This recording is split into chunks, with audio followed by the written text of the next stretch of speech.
So you're looking for a Duppy, eh? Well, you're going to need the following evidence then. EMF activity, evil/playfulness, and ghost orbs. And now for a bit of lore.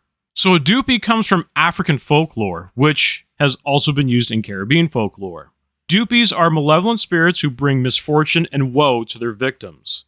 As a standard, they usually stick to haunting people at night. So while I was editing this video, I realized that I had totally gapped on the fact that I left out how a Duppy is made. So in Jamaican folklore, which is pretty well tied into the Caribbean folklore that I'd mentioned beforehand, they believe that the body of a person contains two souls instead of one.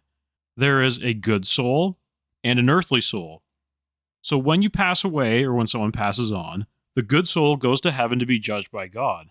Meanwhile, the earthly soul has to remain in the body of the person that has passed away, and both have to remain inside of a coffin for 3 days to have this whole process go by smoothly.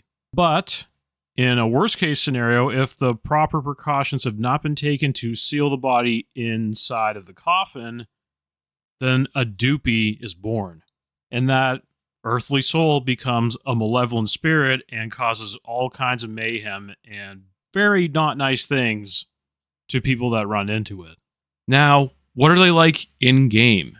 I have to say personally that these are probably the creepiest ghosts you're going to run into. They get way too close for comfort, and when I mean close, I mean close.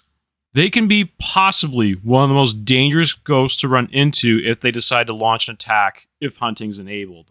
Just as an example, way before hunting ever happened, I was killed twice by two separate Duppies on the general store. They had no hesitation to literally be right behind me and launch an attack before I had a chance to react.